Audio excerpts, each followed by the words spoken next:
काफ़ी चर्चित एक टॉपिक आपने सुना होगा, अभी जो पैंडेमिक सिचुएशन चल रहा है वो टॉपिक में हम आज देखने वाले हैं प्लाज्मा फेरेसिस क्या होता है। हम देखने वाले हैं कि प्लाज्मा क्या होता है। आपने सुना होगा प्लाज्मा थेरेपी, ठीक है। तो इससे रिलेटेड जितने भी टर्म हैं, जैसे अगर आपने सुना होगा कि आईसीएमआर गाइडलाइंस जारी करती है कि कौन डोनेट कर सकता है कौन नहीं, तो वहाँ पे एक क्वेश्चन है, ये मैं आपसे पूछना चाहता हूँ कि इसमें क्वेश्चन है कि आईसीएमआर के द्वारा जो गाइडलाइन दिया गया है कि प्रेग्नेंट वुमेन्स अपना प्लाज्मा डोनेट नहीं कर सकती, इसका रीजन क्या है, ठीक। तो ये जो सारे क्वेश्चन है जो आपके प्री का मेंस में आ सकते हैं, ठीक है, प्री में तो पूछ ही सकते हैं और साथ ही साथ मेंस में एक अच्छा खासा क्वेश्चन जो है वो इससे बन सकता है, क्योंकि ये काफी इंपॉर्टेंट टॉपिक हो जाता है आपके बायोलॉजी सेक्शन का, ठीक है, साथ ही साथ करंट अफेयर्स का भी। तो इसको देखने के लिए ये कुछ टॉपिक है इंपॉर्टेंट, जैसे प्लाज्मा, सीरम, सीपी और एफएफपी, प्लाज्मा फेरेसिस की history, plasma extraction, ICMR approval, उसके बाद एचएलए और आईएलबीएस, ठीक है। तो ये सारे टॉपिक हम एक एक करके देखते हैं, जिसमें मैं सारे आंसर जो है आपके पास जितने भी क्वेश्चन होंगे वो सबका जवाब होपफुली आपको वीडियो के एंड में मिल जाएगा। तो आप पेशेंस रख के सिर्फ आपकी वीडियो देखिए। अगर हम यूपीएससी की बात करें, साथ ही साथ कोई भी स्टेट पीएससी हो, एमपीपीएससी हो, सबके लिए ये टॉपिक बहुत इंपॉर्टेंट है, बहुत ही ज्यादा इंपॉर्टेंट। तो होप करता हूँ कि अगर आप ये पूरा पढ़ लेते हो तो आपका एक क्वेश्चन तो तैयार हो ही जाएगा, ठीक है। तो सबसे पहले अगर हम बात करें कि प्लाज्मा क्या है, तो आपने पढ़ा होगा कि अगर हम किसी भी, मान लीजिए अगर हम व्यक्ति में से अगर ब्लड लेते हैं, जस्ट सपोज करिए, तो जो परसेंटेज होता है प्लाज्मा का, उसको अगर आप देखोगे तो जो 45% तक, लगभग 40 to 45% जो पार्ट होता है वो आरबीसी का होता है, जिसको आप एर्थ्रोसाइट्स या लाल रक्त कोशिकाएं भी बोलते हैं, ठीक है। जबकि ये वाला जो पार्ट है ये लगभग 1% से 2% के बीच में जो ब्लड में जो पार्ट पाया जाता है वो होता है डब्ल्यूबीसी, सफेद रक्त कोशिकाएं, या फिर जिसे हम प्लेटलेट्स बोलते हैं। और जो मैक्सिमम पार्ट होता है ना ब्लड का, जो कि बेसिकली येलोइश कलर का होता है, पीले रंग का होगा, और साथ ही साथ क्या होगा कि एक फ्लूइड नेचर का होगा, तरल अवस्था का होगा, ये लगभग 55%, 50 to 55% पार्ट होता है, इसी को हम बोलते हैं प्लाज्मा, ठीक है। तो अगर ब्लड में आपसे पूछता है कि ब्लड में कितना पार्ट है, तो मैक्सिमम पार्ट प्लाज्मा है, येलोइश कलर का है, साथ ही साथ ये लिक्विड नेचर का होता है, ठीक है। अब इस प्लाज्मा के अंदर क्या क्या चीजें पाई जाती है ये बहुत ही इंपॉर्टेंट है, क्योंकि अगर हम प्लाज्मा को डिवाइड कर दें तो प्लाज्मा में दो चीजें काफी इंपॉर्टेंट है कि 90% पार्ट जो होता है प्लाज्मा का वो वाटर है, 90% भाग जल का है। जबकि अगर हम बात करें कि 8 से 10% पार्ट, याद रखिएगा ब्लड का 50 to 55% प्लाज्मा है और प्लाज्मा का 90% वाटर है। जबकि 8 से 10% पार्ट में क्या क्या होते हैं, जैसे कि खनिज, इंग्लिश में आप बोलेंगे मिनरल्स, और क्या होते हैं, इलेक्ट्रोलाइट्स होते हैं। खनिज कैसे, जैसे कि कैल्शियम, मैग्नीशियम, जो आपके हड्डी वगैरह के निर्माण के लिए चाहिए। इलेक्ट्रोलाइट होते हैं, अमीनो एसिड्स होते हैं, आपने अमीनो अम्ल का नाम सुना होगा, जो प्रोटीन के संश्लेषण में मदद करती है, प्रोटीन फॉर्मेशन में मदद करती है। और क्या होता है, तो और इसमें इंपॉर्टेंट टाइप के कुछ प्रोटीन्स भी होते हैं, जैसे कि एल्ब्यूमिन एक प्रोटीन है, जैसे कि अगर हम बात करें फाइब्रिनोजेन एक प्रोटीन है। आपने बायोलॉजी में सुना होगा कि जब हमें कहीं चोट लग जाता है, जब वहां से खून बहने लगता है, तो फाइब्रिनोजेन या फाइब्रिन ही वो तत्व होता है जिसके कारण वो खून जमता है। तो ये सभी की सभी चीजें किसमें है, ये प्लाज्मा के अंदर में, ठीक। अब देखिए ये जो पहला पॉइंट है प्लाज्मा, ठीक है, इसके बाद आता है कि सीरम क्या होता है। तो जब आप प्लाज्मा में से क्लॉटिंग फैक्टर को निकाल देते हो, अब क्लॉटिंग फैक्टर का मतलब क्या होता है, हिंदी में क्लॉटिंग का मतलब होता है रक्त के थक्के बनना, ये जो जमाव होता है खून का। अब इनके लिए ना कुछ टाइप के प्रोटीन्स होते हैं आपके किसके अंदर, तो आपके प्लाज्मा या आपके ब्लड के अंदर। तो अगर आप उस प्लाज्मा में से उस क्लॉटिंग फैक्टर को निकाल देते हो, मतलब जैसे कि हमने बोला ना फाइब्रिनोजेन, अगर आप इसको निकाल देते हो तो जो चीज बच जाती है उसको हम बोलते हैं सीरम, ठीक है। जब आप इसको निकाल दोगे तो जो चीज बच जाएगी उसको हम बोलते हैं सीरम। इसको आप देख भी सकते हो, जब हमें कहीं चोट लगता है तो जमने के बाद आप देखना कि जब खून जम जाता है तो एक व्हाइटिश बहुत पतले कलर का लिक्विड बाहर निकलता है, वो सीरम होता है। तो बेसिक फॉर्म में अगर आपसे सीरम के बारे में क्वेश्चन पूछे कि प्लाज्मा या सीरम की स्टडी को क्या बोलते हैं, तो सीरम की जो स्टडी होती है उसको हम बोलते हैं सेरोलॉजी, और अगर आपने हाल फिलहाल में एक प्री से रिलेटेड क्वेश्चन सुना होगा कि पहला इंडिया का पहला सेरोलॉजिकल सर्वे कोविड-19 का सर्वे कहाँ पे हुआ, तो ये न्यू दिल्ली में हुआ था। मध्य प्रदेश में अगर हम बात करें तो भोपाल में हुआ। तो एक टी के हिसाब से ये क्वेश्चन यहाँ पे बन सकता है, क्योंकि सेरोलॉजी किसका अध्ययन है, तो सीरम का। ठीक, अब उसके बाद अगर हम बात करें कि ये जो सीरम है ये किस चीज में हेल्प करती है। प्लाज्मा तो ठीक है कि प्लाज्मा में ये टाइप के आपके बॉडी में क्या है, खनिज है, इलेक्ट्रोलाइट है, अमीनो एसिड्स है, और एक सबसे इंपॉर्टेंट चीज है प्लाज्मा में कि प्लाज्मा में ही एंटीबॉडीज होते हैं। एंटीबॉडीज मतलब हिंदी में जिनको हम बोलते हैं प्रतिरक्षी।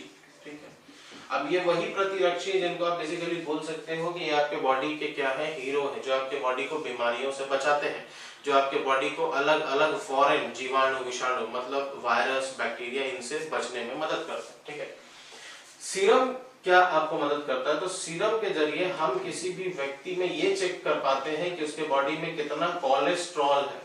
कोलेस्ट्रॉल आपने सुना होगा जिसके कारण हार्ट अटैक आता है। या हम ये चेक करते हैं कि उस व्यक्ति के अंदर कितना ब्लड शुगर लेवल है, क्योंकि ब्लड शुगर से ही हमको पता चलता है कि वो उस व्यक्ति के अंदर मधुमेह या डायबिटीज है या नहीं। ठीक है, तो ये हो गया कि प्लाज्मा वर्सेस सीरम, ये प्लाज्मा और सीरम में क्या फर्क है। ठीक है, अब इसके बाद बात आती है कि सीपी और एफएफपी क्या होता है।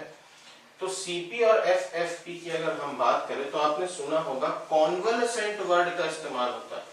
आज जो थेरेपी प्लाज्मा की हो रही है उसमें हम वर्ड लगाते हैं कॉन्वलेसेंट। अब कॉन्वलेसेंट का मतलब क्या है, तो ये आप समझिए कि देखिए प्लाज्मा में भी क्या हुआ कि बेसिकली दो टाइप के प्लाज्मा है, एक है सीपी और दूसरा है एफएफपी। थर्ड पॉइंट पर है सीपी और दूसरा है एफएफपी। सीपी का मतलब होता है कॉन्वलेसेंट प्लाज्मा, कॉन्वलेसेंट प्लाज्मा, और एफएफपी का मतलब होता है फ्रेश फ्रोजन प्लाज्मा। ठीक, बहुत इंपॉर्टेंट है, इसी के ऊपर नाम पड़ा है प्लाज्मा कॉन्वलेसेंट प्लाज्मा थेरेपी। ठीक, जबकि हमने इसका इस्तेमाल नहीं किया। ठीक है, अब क्यों नहीं किया, देखिए जब आईसीएमआर ने, यहाँ पे एक बड़ा इंपॉर्टेंट क्वेश्चन है कि परमिशन किसने दी थी प्लाज्मा थेरेपी की, आईसीएमआर ने दी थी। किन्हें किन्हें मिला, तो पहला जो स्टेट था जिसे मिला था वो थी केरला, बाद में सेकंड मिली दिल्ली को, फिर बाद में मिली गुजरात को। ठीक है, ठीक, अब ये जब आईसीएमआर ने पहले टेस्ट किए, टेस्ट करने से ये पता चला कि जो जिस पेशेंट में सीपी, मान लीजिए ये पेशेंट है, ये रोगी है, ठीक है, अब इसके शरीर में जब सीपी से थेरेपी किया गया कॉन्वलेसेंट प्लाज्मा से, तो उसके शरीर में रिजल्ट अच्छे आए, जबकि एफएफपी वाले में रिजल्ट अच्छे नहीं आए। तो आईसीएमआर ने बोला कि आप कॉन्वलेसेंट प्लाज्मा का इस्तेमाल करिए, और वहीं से इसका नाम पड़ा कॉन्वलेसेंट प्लाज्मा थेरेपी। अब आपको ये जानना पड़ेगा कि कॉन्वलेसेंट प्लाज्मा होता क्या है। तो देखिए जब क्या होता है कि कोई व्यक्ति है, जब सपोज करिए ये कोई व्यक्ति है, ये रोगी है, पेशेंट है, ठीक, और कुछ टाइम बाद क्या होता है कि ये रोगी उस बीमारी से लड़के सही हो गया। ठीक है, अब उस बीमारी से लड़के सही होने का कारण क्या है कि इसके बॉडी में एंटीबॉडीज बन गए हैं। ठीक है, प्रतिरक्षी बन गए हैं। एंटीबॉडीज कहाँ बनते हैं, प्लाज्मा के अंदर ही है एंटीबॉडीज। ठीक है, तो अगर हम इसके बॉडी का एंटीबॉडी लेके किसी दूसरे रोगी के शरीर में डाल दे जो अभी भी संक्रमित है, इन्फेक्टेड है, और तब उसको इलाज के तौर पे हम उसको सही करना चाहें, तो ऐसे प्लाज्मा को हम बोलते हैं कॉन्वलेसेंट प्लाज्मा, जो बेसिकली जो कोरोना वायरस है इन सब से लड़ने के लिए जो एंटीबॉडी इसके बॉडी में बनी है। ठीक है, तो इसको बोला जाता है कॉन्वलेसेंट प्लाज्मा। जबकि ऐसा व्यक्ति जो अभी तक डिजीज के एक्सपोजर में नहीं आया हो, ऐसा व्यक्ति जिसको अभी कोई डिजीज हुई नहीं हो, कोरोना वायरस से इन्फेक्टेड नहीं हुआ होगा, और नेचुरली उसके शरीर में क्या बन जाता है, एंटीबॉडी बन जाता है, नेचुरली उसके शरीर में प्रतिरक्षी बन रही है। ठीक है, वो प्रतिरक्षी के काफी टाइप होते हैं, जैसे जन्मजात होता है, उसके बाद अर्जित है, इंग्लिश में बोलते हैं innate immunity and acquired immunity. ठीक है, तो अगर वो क्या हो रहा है कि धीरे धीरे अपने बॉडी में एंटीबॉडी बना रहा है, लेकिन नो एक्सपोजर टू डिजीज, कि डिजीज से एक्सपोज अभी वो नहीं हुआ है, तो अगर आप इस व्यक्ति के शरीर से अगर आप एंटीबॉडी लोगे, ठीक है, बेसिकली एंटीबॉडी होगा कहाँ, प्लाज्मा में, तो यहाँ प्लाज्मा के जरिए जब हम एंटीबॉडी लेके किसी दूसरे व्यक्ति के शरीर में डालते हैं, इस प्लाज्मा को हम बोलते हैं फ्रेश फ्रोजन प्लाज्मा। ये फर्क होता है दोनों में। तो अब आप बताइए कि अगर हम मान लीजिए किसी को ट्रीट करना चाह रहे हैं कोरोना वायरस के खिलाफ, तो आप देख रहे हो कि यहाँ पे जो प्लाज्मा में एंटीबॉडी बनी है वो एग्जैक्टली किसके अगेंस्ट बनी थी, कोरोना वायरस के खिलाफ। पर यहाँ जो एंटीबॉडी बनती है ना फ्रेश फ्रोजन प्लाज्मा में, ये ओवरऑल एंटीबॉडी होता है, मतलब सारी बीमारियों के खिलाफ है। तो हमको तो सिर्फ अभी एक बीमारी को टारगेट करना है, इसीलिए ज्यादा अच्छे रिजल्ट हमको किसमें मिले थे, सीपी प्लाज्मा में। और इसीलिए जो थेरेपी का नाम पड़ा वो क्या पड़ा, कॉन्वलेसेंट प्लाज्मा थेरेपी। ठीक है, अब देखिए क्या होता है कि जब हम इस पेशेंट के शरीर से जब प्लाज्मा निकालते हैं, अगर इस प्लाज्मा से कोई उपचार कर रहे हैं, कोई ट्रीटमेंट कर रहे हैं, उसको हम बोल रहे हैं थेरेपी। लेकिन जब हम प्लाज्मा निकालते हैं ना इसके बॉडी से, इसके ब्लड से ही निकालेंगे ना हम तो प्लाज्मा, इस प्रोसेस को हम बोलते हैं प्लाज्माफेरेसिस। आपसे पूछ सकता है प्री में कि प्लाज्माफेरेसिस क्या है, तो आप इसको जो है वो बोल सकते हैं प्लाज्माफेरेसिस, जब आप प्लाज्मा निकालते हो किसी पेशेंट के शरीर से। ठीक है, अब अगर हम बात करें कि प्लाज्मा जो है वो एक्सट्रैक्ट कैसे होती है, प्लाज्मा को निकाला कैसे जाता है, तो हालांकि ये देखिए पैथोलॉजिकल काम है, पैथोलॉजिकल लैब में ये होता है। ठीक है, आपको इस पे नहीं जाना है, लेकिन फिर भी मैं थोड़ा सा आपको आइडिया के लिए बता देता हूँ कि प्लाज्मा हम कैसे निकालते हैं। तो बेसिक फॉर्म में आपको ब्लड से ही प्लाज्मा मिलेगा। तो हम क्या करते हैं कि मान लीजिए कि प्लाज्मा हम किसका ले रहे हैं, कोई पर्सन का ले रहे हैं प्लाज्मा, जो बेसिकली क्या हो चुका है, रिकवर्ड हो चुका है। ठीक है, तो हम सबसे पहले तो उसके शरीर से ब्लड लेंगे। ब्लड लेने के बाद क्या होता है, एक मशीन होता है जो कि बेसिकली सेंट्रीफ्यूगेशन पे काम करती है, सेंट्रीफ्यूगेशन प्रिंसिपल पे। सेंट्रीफ्यूगेशन आपको पता होगा, एक बल होता है सेंट्रीफ्यूगल बल। इसमें क्या होता है कि एक सेंटर, एक केंद्र के चारों तरफ इस टाइप से, जैसे वॉशिंग मशीन घूमती है ना सर्कुलर वृत्ताकार, ठीक है पथ पे, वैसे ही क्या होता है कि ये मशीन भी, इसमें ब्लड का सैंपल हम रख देते हैं और ये मशीन इस तरीके से साइक्लिक प्रोसेस से घूमती है। ठीक है, और घूमती है तो इस ब्लड में से क्या होता है कि ये सारी चीजें अलग अलग हो जाती है। प्लाज्मा ऊपर आ जाता है इसका, उसके बाद WBC अलग हो जाते हैं, RBC अलग हो जाते हैं। ठीक है, अब क्या होता है कि एक आपके मन में क्वेश्चन हो सकता है यहाँ पे कि ब्लड जो है, अगर आप ज्यादा देरी तक इसको एक्सपोज करके रखोगे, ज्यादा देरी तक बाहर ऐसे अगर निकलता रहता है ब्लड, तो वो जम जाता है। यहाँ पे भी तो ये हो सकता है कि आप जब सेंट्रीफ्यूगेशन कर रहे हो तो ये ब्लड क्या होगा, जम जाएगा, आप प्लाज्मा इससे निकाल ही नहीं पाओगे। ठीक है, तो यहाँ पे क्या होता है कि इस मेथड में डालने से पहले हम इस ब्लड में एंटीकोगुलेंट डाल देते हैं। ठीक है, ये प्री के हिसाब से एक इंपॉर्टेंट क्वेश्चन है कि आपसे पूछेगा कि एंटीकोगुलेंट क्या होता है। कोगुलेशन का मतलब होता है जमना, और जमने में मदद कौन करता है आपके शरीर में, मैंने बोला था फिब्रिनोजेन। फिब्रिनोजेन से क्या बनता है, फाइब्रिन। फाइब्रिन आपके बॉडी में रक्त को जमाती है जब चोट वोट लगता है। ठीक, लेकिन कुछ टाइम बाद वो रक्त हट भी जाता है, जमाव जिंदगी भर के लिए नहीं रहता। तो उसको रोकता कौन है, उसको रोकता है हेपेरिन। तो जो जमने से रोकती है उसको एंटीकोगुलेंट बोलते हैं। तो इस ब्लड में एंटीकोगुलेंट आपसे अगर पूछ ले क्या होते हैं, जैसे कि हेपेरिन डालते हैं, एक एक्स्ट्रा नाम और मैं आपको बता देता हूँ, वारफेरिन डाला जाता है। ठीक है, और फिर इस अपरेटस में डाल के, मशीन में डाल के इसको मूव करते हैं और फिर हम प्लाज्मा जो है ब्लड में से प्लाज्मा एक्सट्रैक्ट कर लेते हैं। ठीक, यही मेथड होता है प्लाज्मा एक्सट्रैक्शन। प्लाज्मा आप इसी तरीके से निकालते हैं। ठीक है, अब अगर हम आगे आए, ये जो प्लाज्मा थेरेपी है, ये जो प्लाज्मा हम ले रहे हैं, ये प्लाज्मा निकालने के बाद बेसिकली हमको इस प्लाज्मा में टारगेट क्या करना है, टारगेट तो सिर्फ एंटीबॉडी ही करना है ना। अब एंटीबॉडी अगर आपको क्लियर नहीं हो रहा होगा तो देखिए, दो बेसिक टाइप के एंटीबॉडीज हैं जिसपे अभी हमारी सरकार या इंडिया में काम चल रहा है पूरे वर्ल्ड में कि किस एंटीबॉडी को हम टारगेट करते हैं, कौन सा एंटीबॉडी है जो आपके कोरोना वायरस से लड़ने में मदद करती है। तो बेसिक फॉर्म में दो टाइप के एंटीबॉडी आपके शरीर में है, एक IgM और दूसरा है IgG। IgM वो प्रतिरक्षी होता है, वो एंटीबॉडी है जो हर लगभग छोटी शुरुआत, प्राइमरी लेवल की जो बीमारियां होती है ना, उससे लड़ने में आपको मदद करती है।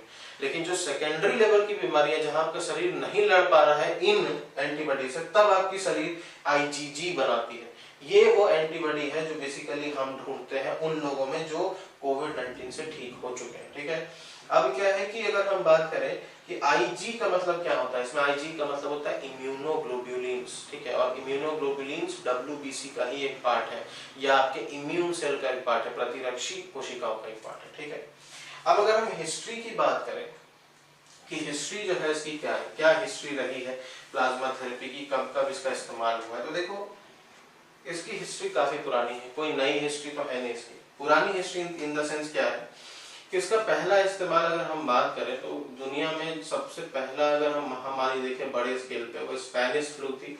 वो लगभग 1918 से 1920 के दौरान रही। उसके बाद वर्ल्ड में और भी कई टाइप के फ्लू आए, जैसे कि 2005 में, 2009 में। यहाँ पे कुछ ये वाले वायरस आए, H1N1 वायरस या H5N1 वायरस, आपने सुना होगा, आपने पढ़ा होगा बायोलॉजी में, बर्ड फ्लू और स्वाइन फ्लू। ठीक, फिर उसके बाद क्या है, उसके बाद 2014 में जैसे अगर हम बात करें तो 2014 में इबोला आया। ठीक है, अफ्रीका काफी प्रभावित हुआ इससे, जायरे कॉन्गो। फिर 2015 में अगर हम बात करें तो COV1 आया था, कोरोना वायरस 1 आया, जिससे क्या फैला था, मर्स फैला था, मिडिल ईस्ट रेस्पिरेटरी सिंड्रोम, इसको कैमल फ्लू भी बोला गया था। ठीक है, तो इन सभी जगहों में सबसे ज्यादा सफलता हमको 2014-2015 के दौरान जब इस थेरेपी को लगाया गया तो इससे पेशेंट काफी तेजी से रिकवर हुए। कंसेप्ट वही चल रहा है कि एक रिकवर पेशेंट से प्लाज्मा लेके एक ऐसे पेशेंट में डाल दो जो पेशेंट अभी जूझ रहा है, इन्फेक्टेड है अभी। ठीक है, तो ये इसकी हिस्ट्री रही है। तो आप अगर जब भी आंसर लिखे तो आपको ये हिस्ट्री बतानी पड़ेगी कि एक्चुअल में ये कहाँ से शुरू हुई है। ठीक है, अब इसके बाद अगर हम बात करते हैं कि ये जो अप्रूवल है हमको कैसे मिला, कौन कौन से स्टेट में क्या क्या चीजें इसमें हुई है। ठीक है, ताकि आपको और क्लियर एक सिनेरियो का पता चल सके। ठीक है, अब अगर हम बात करें तो देखिए पहला जो इस पे स्टडी हुआ वो चाइना में हुआ। अभी की हम बात कर रहे हैं कि अभी जो कोरोना वायरस है चाइना में स्टडी हुआ, अमेरिका में इस पे स्टडी हुआ और रिजल्ट थोड़े सेटिस्फैक्टरी मिले। उसके बाद इंडिया में जो एजेंसी है ICMR, इसने अप्रूवल देना चालू किया। अप्रूवल दिया तो मैंने बोला पहला स्टेट किसको मिला, केरला को। पर आपसे क्वेश्चन पूछेगा कि फर्स्ट प्लाज्मा बैंक कहाँ सेटअप हुआ था, तो वो केरला में सेटअप नहीं हुआ। फर्स्ट प्लाज्मा बैंक जो है वो सेटअप हुआ है कहाँ, ILBS दिल्ली में। ILBS दिल्ली क्या है, Indian liver and biliary sciences. ठीक है, ये जो है वो बेसिकली एक जो है दिल्ली में इंस्टीट्यूट है, हॉस्पिटल है, वहां पे पहला जो है वो प्लाज्मा बैंक का सेटअप हुआ है। और यहीं इस पे अगर आप देखोगे तो मास लेवल पे प्लाज्मा थेरेपी का इस्तेमाल भी शुरू हुआ। ठीक है, ये गाइडलाइंस इसके बाद फिर इसमें क्या हुई, जारी की गई। ठीक है, तो ICMR जो अप्रूवल है इसमें क्या क्या गाइडलाइंस मिला हमको कि कौन कौन से लोग प्लाज्मा डोनेट कर सकते हैं और कितना डोनेट कर सकते हैं। तो देखिए बेसिक फॉर्म में एक व्यक्ति 200 ml प्लाज्मा डोनेट कर सकता है। ठीक है, 200 ml प्लाज्मा ही लेते हैं उसके शरीर से। ठीक है, और सबसे इम्पोर्टेंट चीज है कि इसके प्लाज्मा को 5 to 7 डेज तक भी हम स्टोर करके रख सकते हैं। ठीक, अब बात ये है कि कौन कौन से डोनेट कर सकते हैं। तो देखो इसमें जो पेशेंट रिकवर्ड हो चुका है, रिकवर्ड पेशेंट से ही हम प्लाज्मा लेंगे, क्योंकि हम कौन सा प्लाज्मा ले रहे हैं, CP प्लाज्मा, कॉन्वालेसेंट प्लाज्मा। और मैंने बोला था इसमें उन लोगों से लिया जाता है जो बीमारी से ठीक हो चुके होते हैं। ठीक, अब क्या है कि जो रिकवर्ड लोग हैं इनमें भी कुछ रिस्ट्रिक्शन है कि हम सबसे ये प्लाज्मा नहीं ले सकते। किससे किससे नहीं ले सकते हैं, तो वो व्यक्ति जिसका जो वेट होगा वो लेस देन क्या हो, 50 kg हो, 50 kg से कम हो, उससे हम प्लाज्मा नहीं ले सकते। दूसरा हम और किससे नहीं ले सकते, तो वो व्यक्ति जिसकी एज बियॉन्ड 60-65 एज हो। ठीक है, कि 60 या 65 से ऊपर, उनसे भी नहीं ले सकते। थर्ड क्या है, जिनको लंग्स इन्फेक्शन की बीमारी या हाइपरटेंशन या डायबिटीज जैसी समस्याएं रही हो, उनसे भी हम नहीं ले सकते। ठीक, और फोर्थ चीज क्या है, ये बड़ा इंपॉर्टेंट क्वेश्चन जो मैंने आपसे शुरुआत में ही बोला था कि वुमेन, प्रेग्नेंट वुमेन जिनका एक चाइल्ड रह चुका है वो भी प्लाज्मा नहीं दे सकती। तो अगर ये क्वेश्चन आ जाता है कि why pregnant women can't donate plasma, तो आप क्या लिखोगे इसमें। ठीक है, तो इसका जवाब मैं आपको देता हूँ क्या रीजन है इसका, प्लाज्मा क्यों नहीं डोनेट कर सकती है। ठीक है, जवाब जो है वो सेल में छुपा हुआ है। ठीक है, उन्हीं के बॉडी में छुपा हुआ है। होता क्या है कि एक प्रेग्नेंट वुमेन जो है, इनमें बेसिकली जो चाइल्ड है, ठीक है, आपको पता होगा कि प्रेग्नेंट वुमेन में जो चाइल्ड है उस चाइल्ड में 50% जीन या 50% प्रोटीन, आपने सुना है ना कि 50% प्रोटीन या जीन किसका होता है, वुमेन का, मदर का होगा उसका, जबकि 50% जीन जो है या प्रोटीन जो है वो किसका होगा, फादर का होगा। ठीक, अब होता क्या है कि इस फादर के जीन के खिलाफ इस मदर के प्रोटेक्शन के लिए, ठीक है, क्या होता है कि ये वुमेन के शरीर के अंदर एक टाइप की एंटीबॉडी बन जाती है। एंटीबॉडी मतलब समझ रहे हो ना, एंटीबॉडी मतलब है हिंदी में प्रतिरक्षी। यही वो चीज है आपके बॉडी को बचाती है वायरस से, बैक्टीरिया से। ठीक है, तो एक टाइप की एंटीबॉडी बन जाती है इस प्रेग्नेंट वुमेन के अंदर इस फादर के जीन के खिलाफ, ठीक है। हालांकि इस फादर के जीन को वो खराब नहीं करती, इन्फेक्ट नहीं करती, फिर भी बनती जरूर है, ठीक है। बाद में इसको रिकॉग्नाइज कर लेती है और वो चाइल्ड में 50% प्रोटीन रहता है, ठीक है, जिससे चाइल्ड को कोई प्रॉब्लम ना है, ठीक है। लेकिन वो जो एंटीबॉडी है इसको हम बोलते हैं HLA।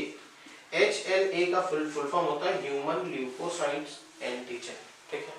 अब ये जो बात है ना ह्यूमन ल्यूकोसाइट एंटीजन, इससे क्या प्रॉब्लम होगा? तो देखो, इनको प्रॉब्लम नहीं है, इनको प्रॉब्लम नहीं है, इनको प्रॉब्लम नहीं है, बट अगर ये लेडी कभी इन्फेक्टेड हुई, ठीक है, कोविड से, और क्या होता है कि बाद में इससे हम क्या करते हैं कि किसी और व्यक्ति को ट्रीट करते हैं, हम इसके शरीर से प्लाज्मा लेते हैं, तो इसके शरीर में जो HLA एंटीबॉडी है वो क्या करेगा कि जैसे दूसरे व्यक्ति के शरीर में आप ये प्लाज्मा डालोगे तो इसके शरीर के जो प्रोटीन्स होंगे, ये इन्फेक्टेड आदमी, इसके शरीर के जो प्रोटीन होंगे उसको वो फॉरेन पैथोजन मान लेगा कि ये डेंजरस है, और क्या करेगा कि इसमें ये जो HLA एंटीबॉडी है वो कुछ सीवियर डिफेक्ट, कुछ बीमारियां उत्पन्न करने लगेगा। जैसे शोध में पाया गया था कि सबसे खतरनाक बीमारी जो इस प्लाज्मा से हो सकता है, जो प्रेग्नेंट वुमेन से लिया जाए किसी को सही करने के लिए, वो होता है TRALI, जो मैंने यहाँ लिख कर रखा है TRALI।